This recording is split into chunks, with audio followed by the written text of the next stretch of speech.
السلام عليكم ورحمة الله.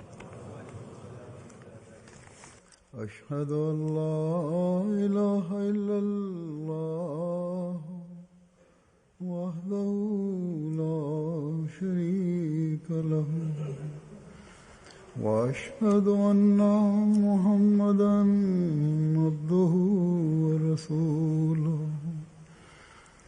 أما بعد فأعوذ بالله من الشيطان الرجيم. بسم الله الرحمن الرحيم. الحمد لله رب العالمين الرحمن الرحيم مالك يوم الدين. إياك نعبد وإياك نستعين.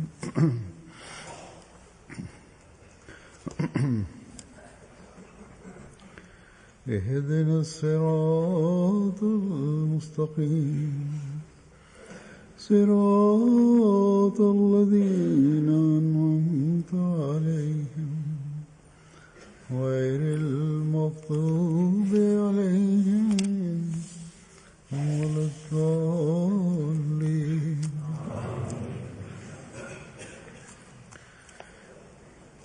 इस ज़माने में अल्लाह ताला ने हज़रत मसीह मौऊद अलैहिस्सलाम को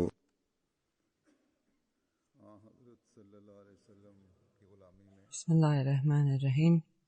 Huzur kaže da u ovo doba Allah svemogući je poslao obećanog Mesaju alejselama da bude u sluzi ljudstva i religije.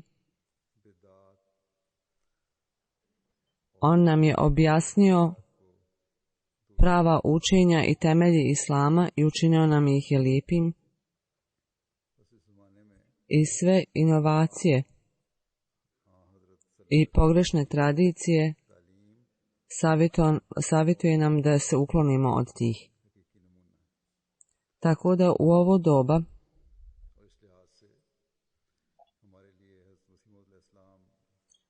on je došao kao pravi primjer učenja časnog poslanika sallallahu alejhi ve sellem i njegovog časnog primjera.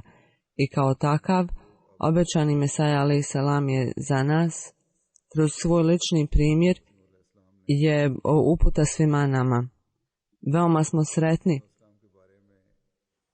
da su naši preci i ashabi obećanog Mesaja alejselama oni su prenijeli tradicije obećanog Mesaja alejselama. Među starim Ahmedi ima mnogo onih koji su od svojih starijih slušali i neke tradicije i događaje vezane za obećanog Mesaju alejselama. I to su direktno slušali od svojih starijih. Oni koji su vidjeli obećanog Mesaju alejselama i imali su koristi od njegovog društva. Ove tradicije i njihova važnost obećani Muslim Maud je spomenuo ove tradicije i na njegov unikatan način od onih stvari koje nam se pričine kao veoma male i beznačajne.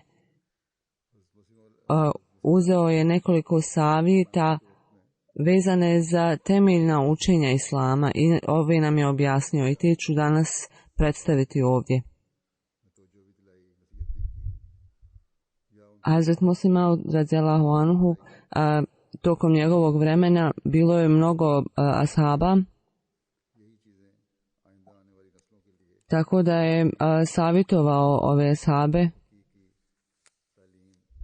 i njihove porodice da napišu ove tradicije. I ovo je postao savjet da shvatimo iskrena učenja i shvatimo značenje svih tih učenja. Halifatul Mesih Sani na jednom mjestu kaže: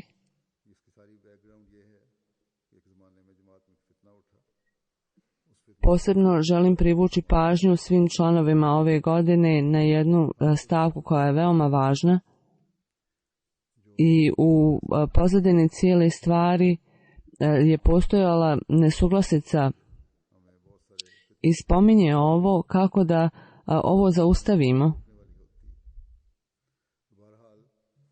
Čak i najmanja stvar koju primimo od običajnog Mesaja alejhi selama je veoma dobra za nas i pomaže nam i zaštiti nas od raznih iskustva i zaštiti nas od raznog zla. Zaštiti nas od iskušenja i raznog zla. I on kaže: želim privući pažnju svim članovima džemata, kako god vi to učinite, neće biti više nego što se zahtijeva od vas, jer sve ovo što ove tradicije treba da zapišemo i svi koji se sjećaju bar i najmanje stvarčice vezane za običajnog Mesaju alejhi selama, nemojte to sakrivati i nemojte kriti od drugih ljudi, jer ovo je nacionalno nepovjerenje. Ponekad i najmanje stvari jer nekad su posljedice veoma važne. Evo, pogledajte jednu stvar, kaže, u jednom hadisu se spominje da je časni poslanik sallallahu alejhi ve sellem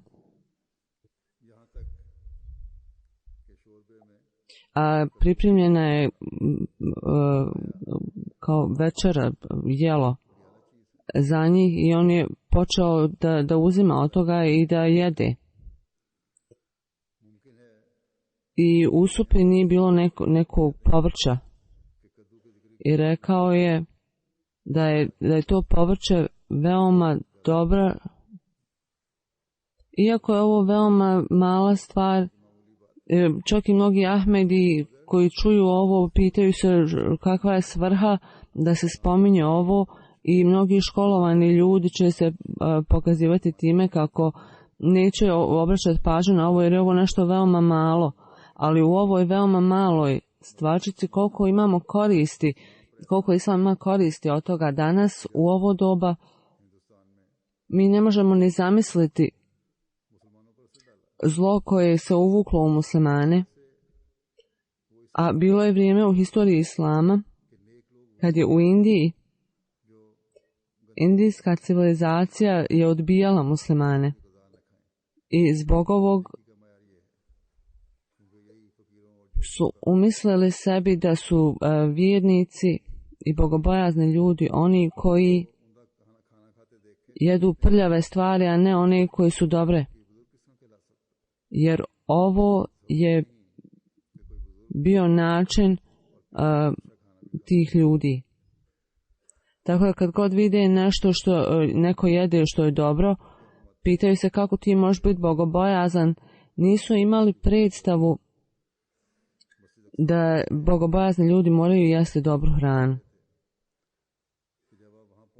I predstavlja jedan događaj kada je Halifatul Mesih Abul radijallahu anhu, kada je dao govor u džamiji Aksa, vraćao se nazad svojoj kući i kad je stigao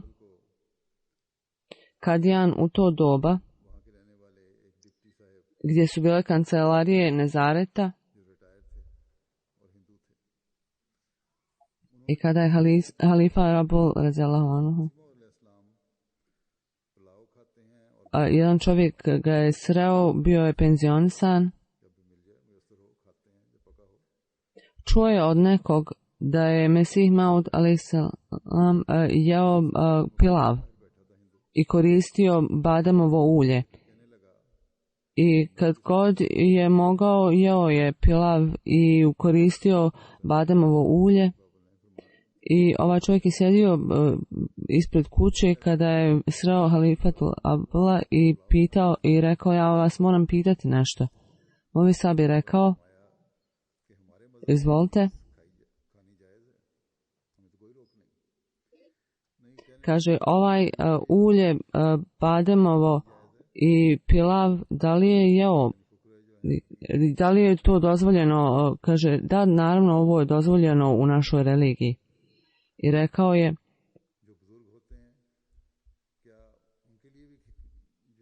oni ljudi koji su predani Allahu i njima je čak dozvoljeno da se koriste ovim stvarima, oni koji su veoma bogobojazni,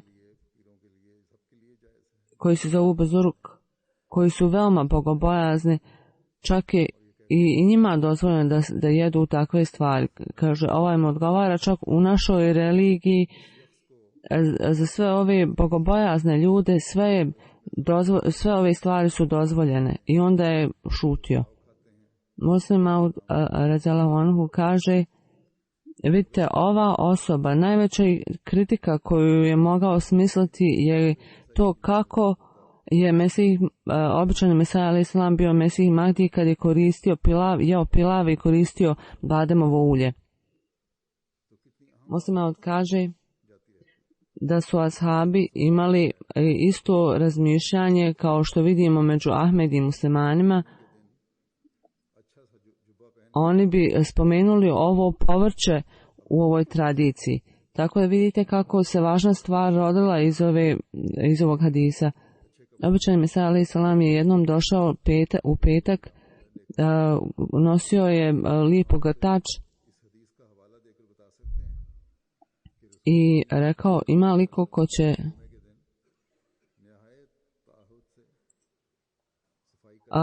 može li ko reći da nositi lijepu odjeću nije znak bogobojaznih ljudi.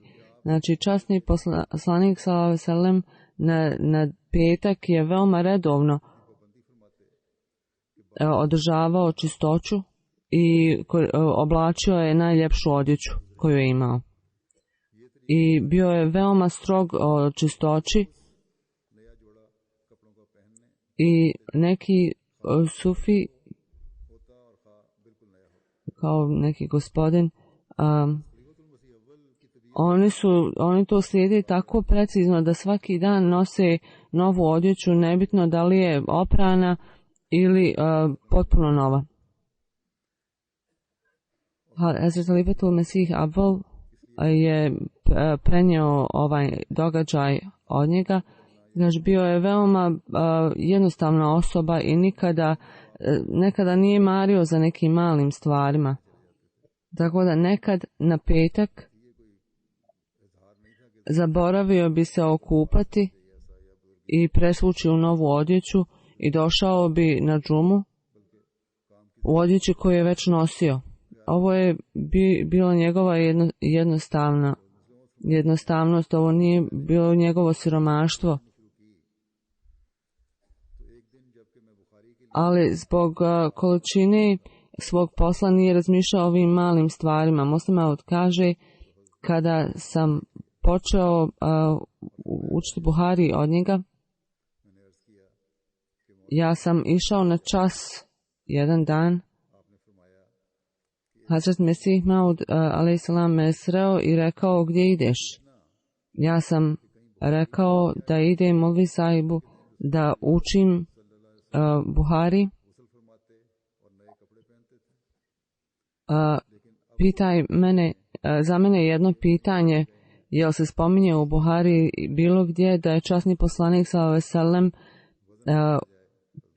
se kupao i nosio čistu odjeću, ali u ovo doba značenje sufizma je da ljudi budu veoma prljavi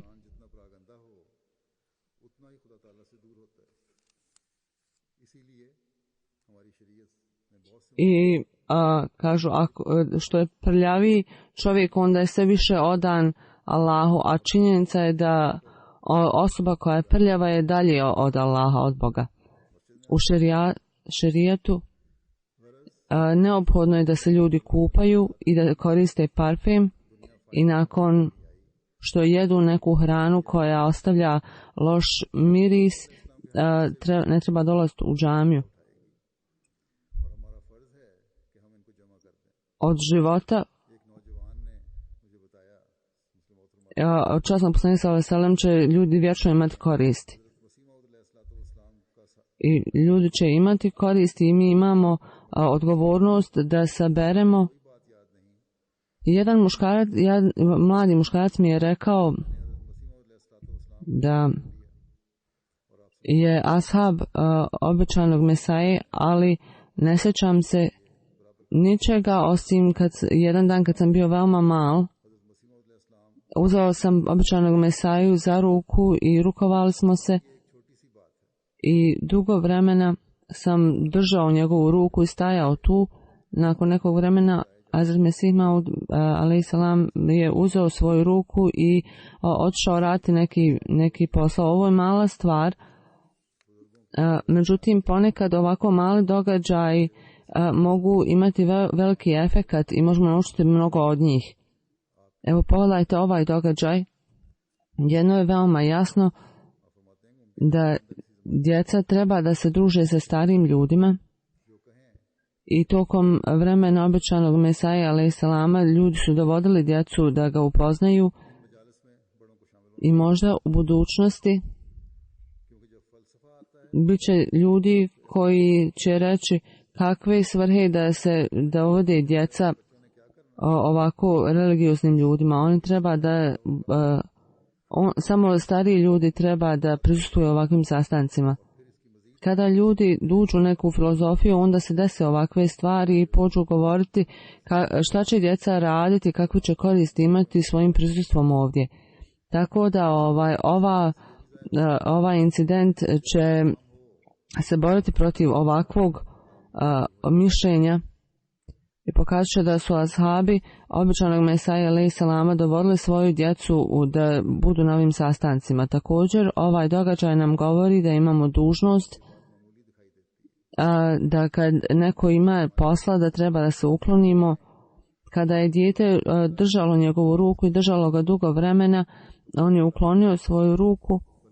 To se može činiti kao nešto malo, ali može doći vrijeme kad će ljudi misliti da je religiozna osoba prava koja drži ti ruku i neće se nikad povući.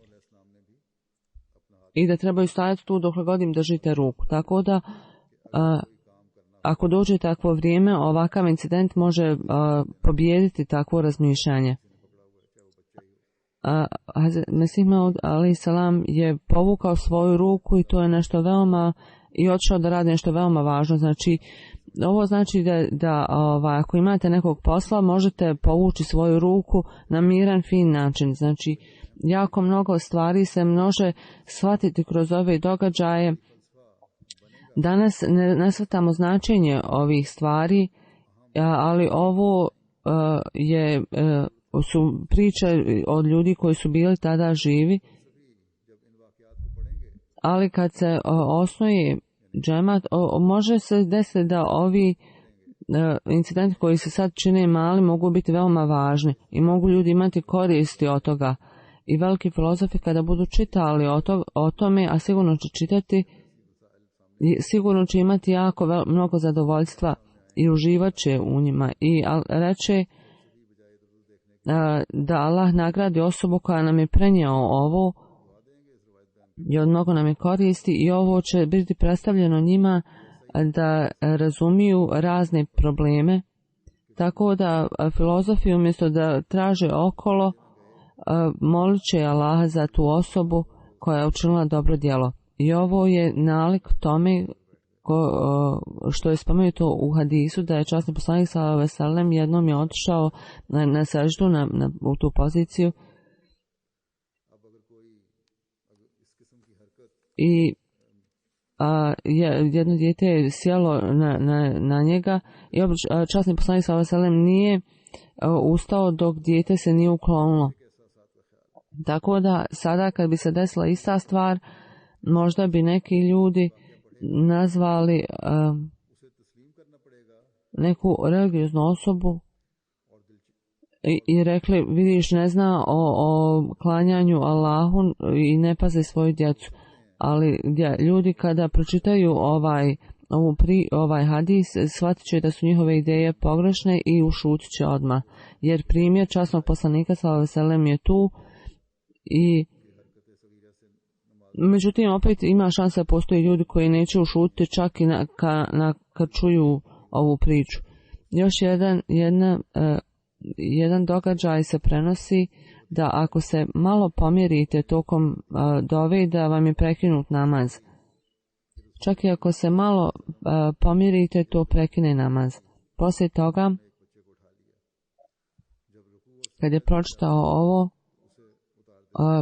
je ovaj hadis da je časni poslanik sallallahu alejhi ve sellem kad je vodio namaz, uzeo je jedno dijete dok je bio u ruku i sećdi i držao bi ga sa strane i onda bi ih opet uzeo u naručje i onda bi mi rekli da je namaz časnog poslanika sallallahu alejhi ve sellem prekinut. Znači, onaj koji je napravio ovaj šerijet nije od časnog poslanika sallallahu alejhi ve sellem. Takvi ljudi postoji, znači, iako je nešto veoma jasno, ljudi ipak to odbiju, ne prihvate. Znači, Muslim kaže, sve što znate o obećanom Mesaji alejhi selam, ako je malo, uzmite to i prenesete to. Može biti da je takva stvar, jer i iz ovog možemo naučiti neke važne stvari. Muslim Maud alejhi selam je jednom otišao u baštu sa svojim prijateljima i odlučili su da jedu neko voće i neko je prostro čašaf i obećani Mesaja je sjeo i jeli su skupa to voće. Neki ljudi su došli kasnije i rekli, bogobojaznost je ono što ne treba jesti. Običan Mesaja je pojeo ovo voće i neki ponosni vođe koji su kasnije došli, stidili se da sjednu sa ljudima i da jedu. Tako da možemo prenijeti ovaj događaj obećanog Mesaja alejhi selama i reći da je on volio sjesti sa ljudima i neformalno jesti sa njima. Znači, ko ste vi da vi odlučujete pogrešno? Ovo se može činiti kao veoma malo, ali u buduće može biti veoma važne religiozne i društvenih aspekata života. Oni ljudi koji imaju iskustvo da su vidjeli lica obećanog Mesaje i da su sjedili sa njima, nebitno da li oni misle da je malo ili veliko, treba da zapišu i da zaštite sve što se sjeća. Na primjer, neko ko je znao kako se obećani Mesaja alejhi selam nosio, treba da to zapiše i prenese. Tako da su onda ashabi pošli to pisati i čuvati. I sada imamo jako mnogo registratora koji smo prikupili. Ja ću vam spomenuti nešto. Sada prvo su napisani rukom, a sada ih prekucavaju. I ako mognemo, možda se to isprinta u formatu knjige. I ima jako mnogo ljudi. Ako nema kontradikcije, onda je vrlo slično drugim nekim događajima. Tako da su veoma jasni ovi događaji obećanog Mesaja alejhi selama i oni koji se ne uklapaju, te smo izostavili. Neki ljudi iz uleme koji su uključeni u sastavljanje kažu da nema potrebe zadržati ovo ili ono jer može da ima ovakav i onakav efekat. Međutim, ja kad vidim te stvari, smatram da treba da budu tu jer previše brige nije potrebno i ove sve tradicije treba nekada predstaviti cijelom džematu. Korist od ovakvih tradicija da u buduće kada dođe neko vrijeme mogu se desiti ljudi koji će reći i sada imamo još jedan mali primjer da ne trebamo pokrivati glavu. Ovdje nema sumnje, ima hadis časnog poslanika sallallahu alejhi ve sellem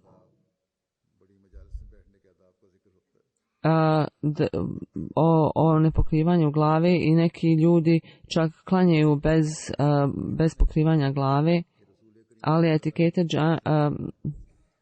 pravila u džamiji i velikim sastancima se spominju na sve strane. Tako da nema sumnje da je časni poslanik sallallahu alejhi ve sellem, njegove tradicije su tu i on je taj koji je šare nabi i koji nas upućuje u šerijet i sigurno nema sumnje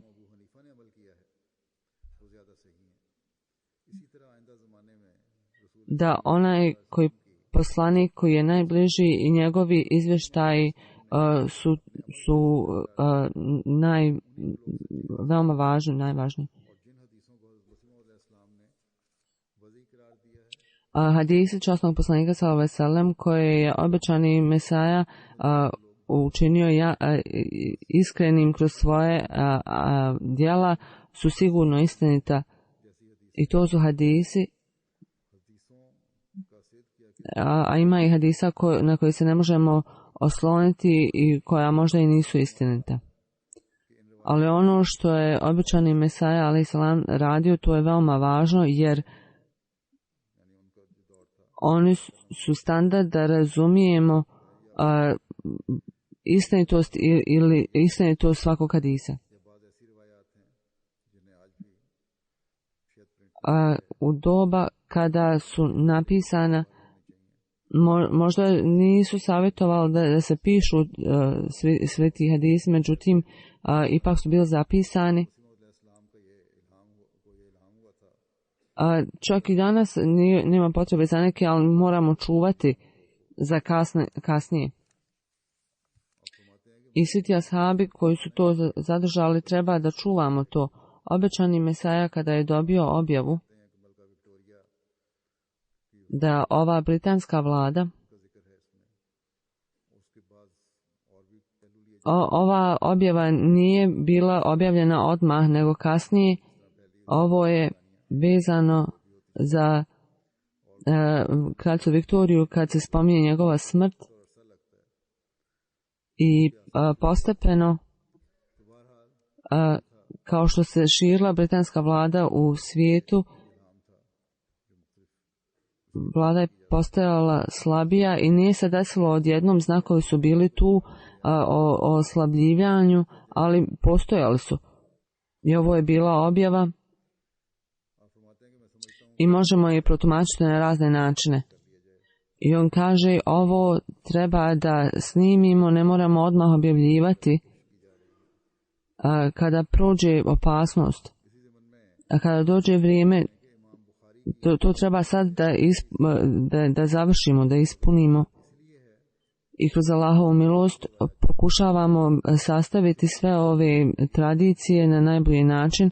Imam Buhari, on je jako poštovan u ovo doba, ali ovo poštovanje je zbog činjenice što je on prikupljao tradicije od drugih ljudi i djeca svih ashaba koji su znali za neke tradicije i on je to spominjao. Ako se dokaže da njihova istinitost kroz druge tradicije, onda možda neke tradicije nisu uključene odmah, ali prikupljanje ovih se nastavlja kroz porodice onih koji su poznavali običanog Mesija alejhi selama. I također se spominje i stvarnost je da oni koji prepričavaju ove tradicije ljudi će doviti za njih i da ih Allah nagradi, jer oni su imali mnoge probleme. Vidio sam da prirodno u takvim slučajevima prirodno ljudi dove za takve ljude. Jedan halifa kaže kako je tražio nešto u nekim knjigama i mislio da će mu dugo vremena trebati, ali je vrlo brzo našao to za 2-3 minute. Ja sam jako dovio za osobu koja je napisala tu knjigu, tako da mogu naći ovo pisanje veoma brzo. Sada je sva literatura na kompjuteru i imamo jako mnogo prigodbi i svi ti programi koji ljudi pripremaju. Svi trebamo doveti za ljude koji prave to, da ih upamtimo u svojim dovama. Obični Mesaja alejhi selam sve sa intelektualne strane koja je veoma važna za nas i za praktični terbijet, i ovo je sve neophodno, jer mnoge strane terbijeta su vezane za razne knjige, hadisa, objašnjenja hadisa i tako dalje, i onda imamo koristi od toga. I svi Ahmedi koji će slušati nebitno iz knjiga ili programa imat će koristi od toga, i sigurno trebamo dobiti za ljude koji su napravili te. Tako da ovo je nešto veoma važno, što ponekad ljudi ne obraćaju pažnju na ovo. Ja sam rekao kad sam počeo da ću pričati o ovim pričama, da ljudi iz ovih porodica i prepričavanje ovih događaja poslali su ove tradicije u pismeno. Treba da zapišu ove događaje jasno, i kancelarija i šata u Haltel Tasnif treba da to proslijede, tako u komitet koji je tu, tako da te tradicije koje su ispravne budu tu. Još jedan incident koji bi spomenuo, koji je također odgovor na pitanje koje se danas spominje. Običan Mesaja alejhi selam od samog početka je imao veliku želju za progres i pobjedu Islama. I volio je da muslimani isprave svoje stanje i poprave svoje stanje.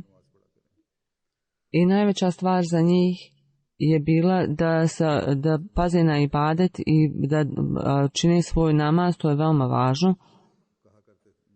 Tako da je napravio aranžman da ljudi dođu u džamiju i da klanjaju tu. O tom incidentu Muslima kaže, kad je odgovarao ne Ahmedi. I danas nas optužuju da Ahmedi muslimani, oni nisu to nisu muslimani, imaju novi šerijet, i da je običani Mesaja alejhi selam donio novi šerijet. Odgovor njima Mirza Sahib Muslima alejhi selam, prije nego što je počeo ovom, kad je govorio o stanju ljudi, rekao je ne obraćaju pažnju na namaz. Tako da je poslao ljude da pozovu druge ljude u džamiju. Tako da kritičari među muslimanima su tu, čak i danas većina ljudi su takvi da ne obraćaju pažnju na namaz.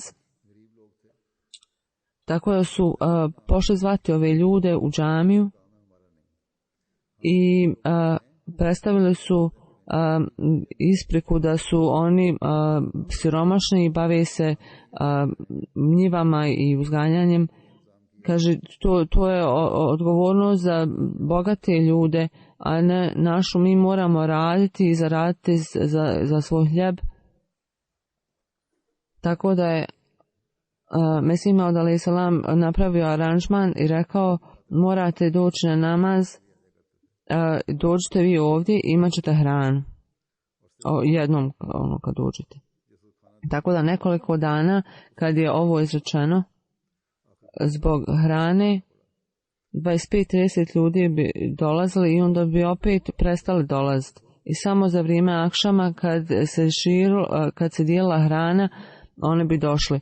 Poslije toga ovaj sistem je morao prestati. Sada Hazrat Mesih Maud alejhi selam je imao jaku želju da se prenese istinska slika Islama i kad je vidio ovu želju, Allah je ispunio ovu njegovu želju i u vrijeme kada koje Muslim Maud spominje, u Kadijanu je sada 4 džamije i 2 su prelijepe velike džamije i 5 puta dnevno se klanja tu namaz i one su uvijek pune. I tako treba da upamtimo ovo, da je ova želja koja je bila u srcu obećanog Mesaja alejhi selama, da je pozvao ljude na namaz i da ispune se sve džamije. Sada naše džamije uz Allahovu milost su na sve strane, ali vezano za dolazak u džamije nije baš zadovoljavajući. Dobivam pisma o tome. I Ahmedis u Pakistanu i drugim mjestima, ljudi koji žive tamo, treba da napune džamije i često idu u džamije. I slično tome Ahmedis u drugim državama treba da često idu u džamije.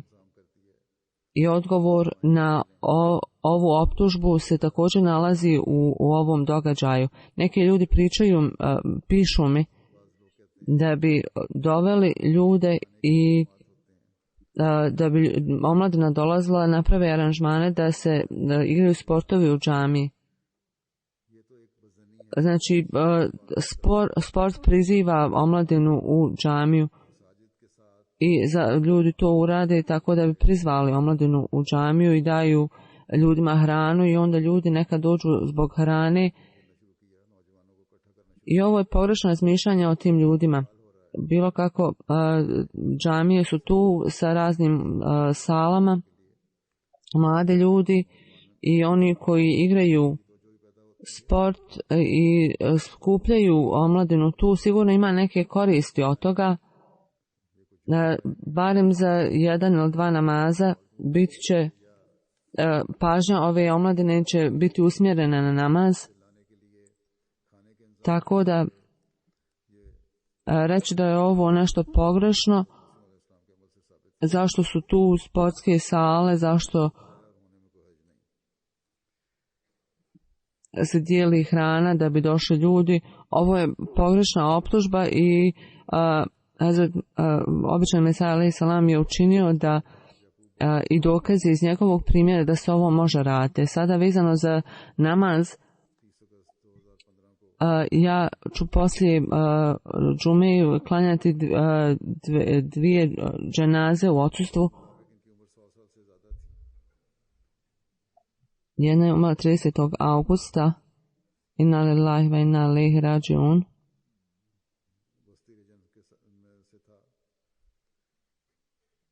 Kaže, otprilike on bio 100 godina star. Bio je iz Gane. Iz centralne regije Gane.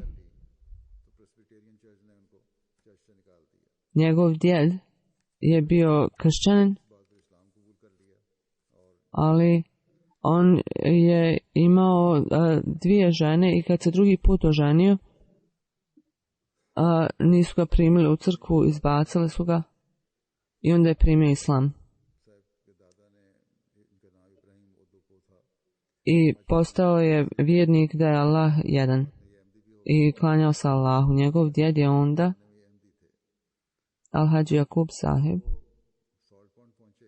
Njegovo ime je bilo Ibrahim. Skupio je nešto para da ode na hadž i postao je Ahmedi poslije toga.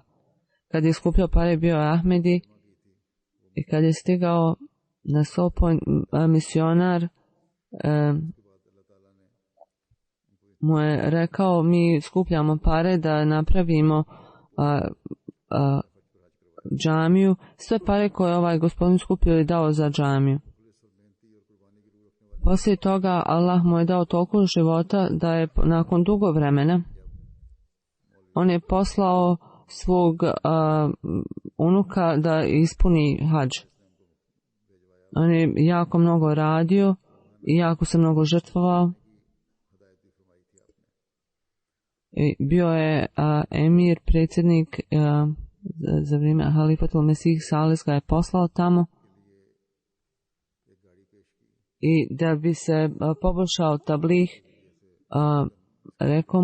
rečeno mu je u to doba za Tajani Lelala dao im je auto da bi se mogli prevoziti. Bila je asocijacija Ahmedija učitelja i kroz to je organizovao jako mnogo tablih događaja i funkcija i gdje god je bio novi džemat i novi Ahmedi, on bi osnovao džamiju o svom trošku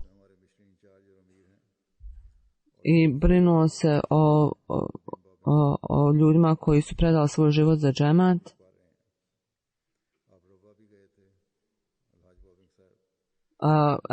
Predsjednik Trinidad predsjednika džemata je otišao u Rabu i on je bio musi i svu svoju imovinu. Kad sam bio u Gani, vidio sam da je bio veoma odan učitelj i uvijek je bio spreman i sretan i bio je veoma skroman da Allah dragi digne njegov status i njegove djece i potomaka i da im pomogne da prate u dobrim djelima koje on radio. Druga dženaza je veoma stari sluga Ahmedijata, Mulana Fazl Bashir.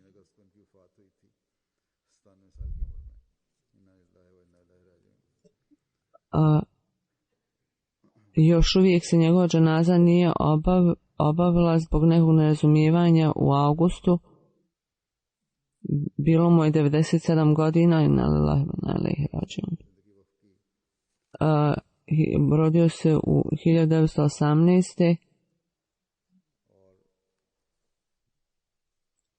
Molvi Sahib 1944. je predao svoj život džematu.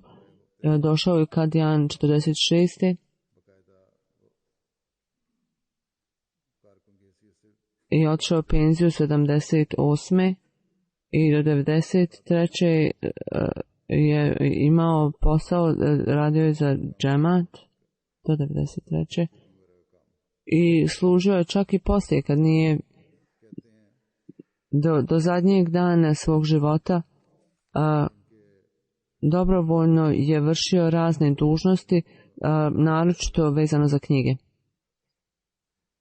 Za njega se kaže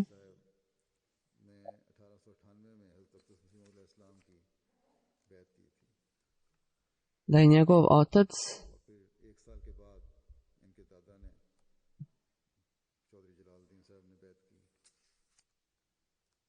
'98. uzeo bajat, zavjet i nakon jednu godinu njegov djed Jalaluddin Sahib je također uzeo bajat, predao bajat. Njegov otac, njegova vjera sa hilafatom i džematom je bila tako jaka i Allah mu je pomogao Halifatul Mesih Abel kad je on umro.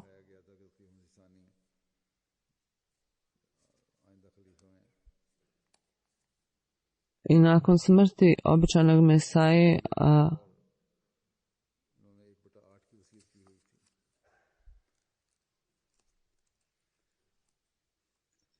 pokazano mu je u snu ko će biti sljedeći halifa. I 1/8 svoje imovine je dao za džemat i vezano za njegov vakf. On opisuje jedan događaj. Njegova majka mu je rekla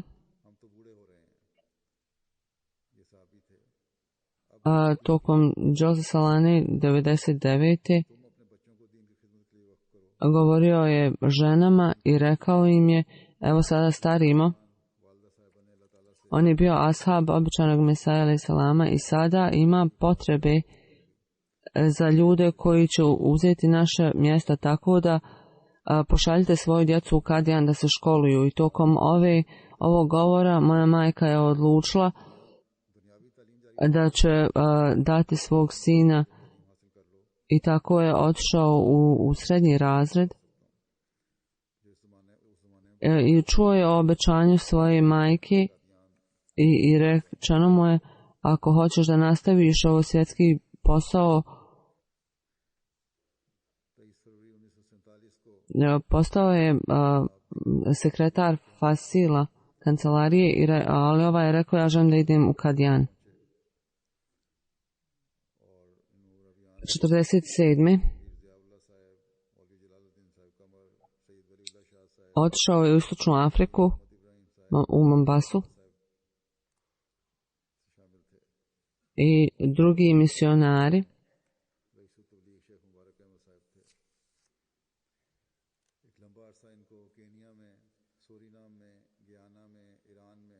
sad je Huzur imenovao sve misionare koji su bili tu.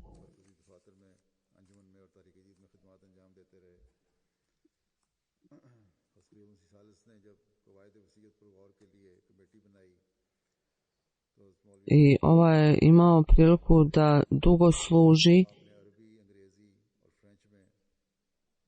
za halifata Mesih Sales kada je on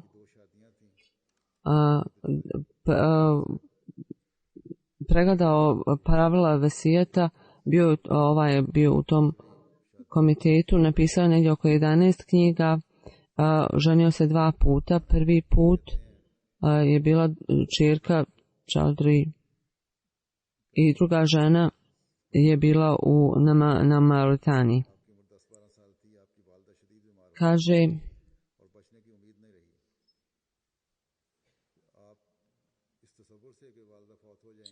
vezano za primanje dova, kad mu je bilo 11-12 godina, njegova majka se razbolila i nije bilo nikakve nade da preživi.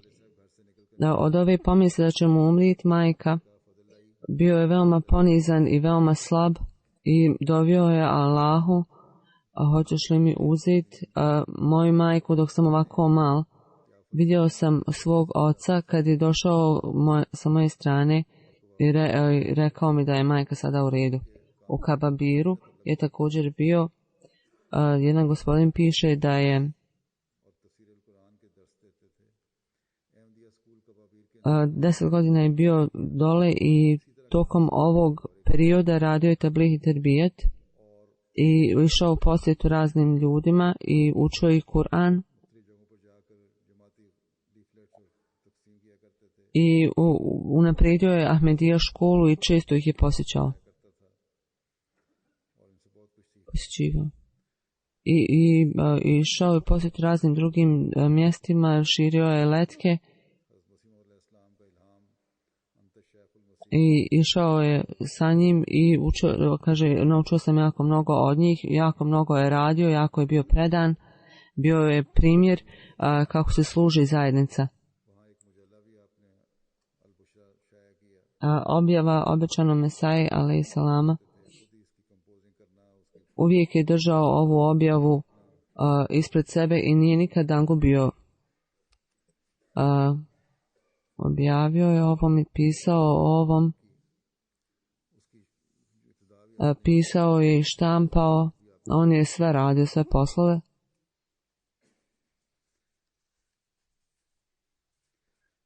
I džamija u Kebabiru, on je počeo izgradnju i postavio kamen temeljac. Jednom je rekao 1940.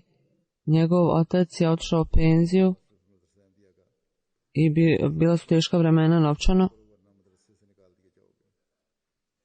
i nisu mogli da plate školarinu. Jednom je otišao direktoru i u roku od 7 dana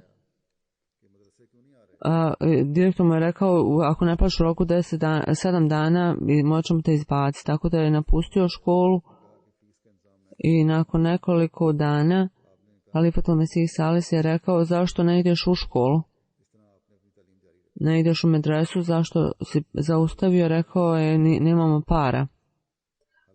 Onda je Halifa rekao ja ću uzeti tvoje troškove. Ja ne želim, odgovorio, ne želim sadaku, ako mi možete posuditi, ja ću onda to uzeti i da vratim. Ali veoma je malo para bilo i nekad su bili gladni i jedan dan 56 sati nismo ništa imali za jelo, a to nikome nismo spominjali. I nakon 56 sati neko ga je pozvao na jelo, tako da mu je Allah pomogao da ima hljeba i onda opet 40 sati nije imao ništa da jede, tako da ova glad je bio trening da izdržim, jer ovo mi je bilo potrebno za tablih. I kaže o problemima u tablihu sa ljudima u Africi, kad je razgovarao sa njima, nekad su morali ići bez hrane, nekad nije bilo hrane. Inače sve što je bilo i nikad nisu razmišljali da služe religiju, tako da ovi koji su predali svoj život danas treba da upamte ovo. Stanje je danas daleko bolje na sve strane. I nijednom se nije desilo da ljudi moraju ići bez hrane.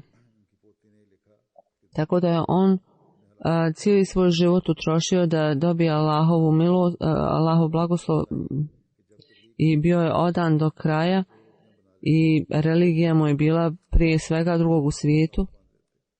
I sve teškoće spominje samo nekoliko, ali jedno je spomenuo kada je išao na tablih,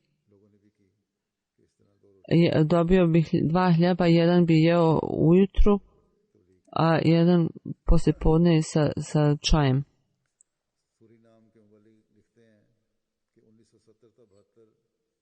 I ovo je bilo tokom njegovog boravka u Africi. Surinam misionar piše od 70. do 72. on je bio misionar u Gijani i išao je posjetu raznim mjestima i 73. on je otvorio prvu džamiju tamo i znači bila je veoma teška situacija dok je on bio tu, bila je velika opozicija i bilo je malo ljudi i bila je jedna grupa koja mu je stvarala mnogo problema i oni su pokušavali da uzmu džamiju od Ahmedi, ali on se jako mnogo trudio i širio je poruku islama i 72. je pisao Halifatul Mesih Salisu o ovom incidentu u Ahmedi džamiji, blizu džamije. U Gijani nisu imali takav centar i nema misionara već 12 godina. I zbog toga mi je jako žao. Dok sam bio na Mauritaniji, kaže, u 54. je bio poslan tamo pod posebnim uslovima i neki ljudi nisu htjeli da ga slušaju i džemat je bio podijeljen na 2 dijela. Jedan je išao, nije bio poslušan. Imali su svoju administraciju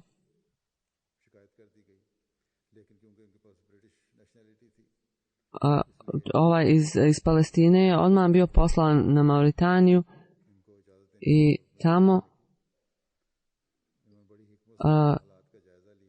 na granici odmah su se žalili, međutim ovaj bio britanske nacionalnosti, tako da je vlada mu odobrila da uđe. Kad je došao, situacija je bila loša i on je na veoma dobar način,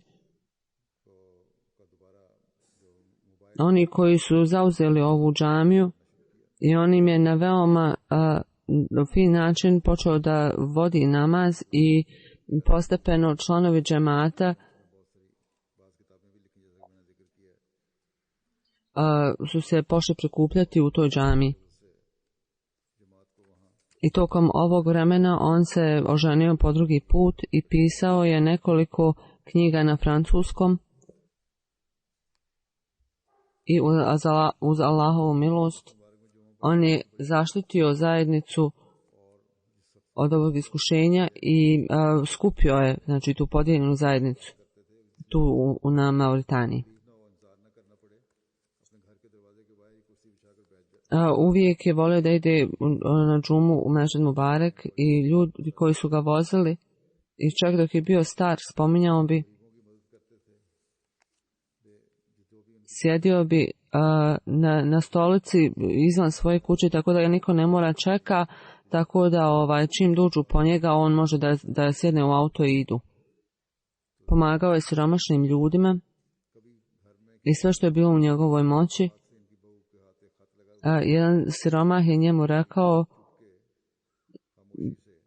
daj za školovanje, i uvijek je tražio više. I njegova snaha je saznala za ovo kroz neko pismo, da je on tajno pomagao siromašnim ljudima. Njegova snaha piše, molim vas prenesite ovo vezano za tablih, jedno vam kažem,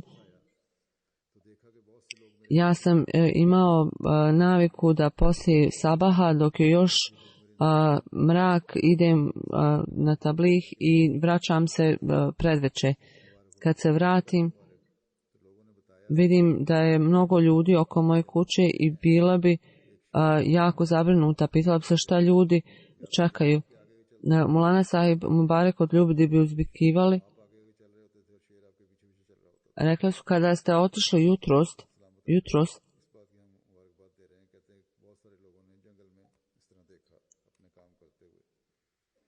vi ste išli sa lavom ili on ispred vas ili za vas, znači Allah vas je zaštitio, jer mnogi ljudi su vidjeli ovo ovako nešto u džungli. Mnogi misionari pišu o njemu i detalje o njegovom životu. Činjenica je da je on imao mnogo hrabrosti i povjerenja u Allaha i bio je uporan, ustrajan i volio je religiju iznad svega drugog u ovom svijetu. I on nema nikakvog preveličavanja, on je bio odan hilafatu i džematu. I da Allah, dragi, učini da njegovo potomstvo bude vezano za religiju i slijede njegov primjer.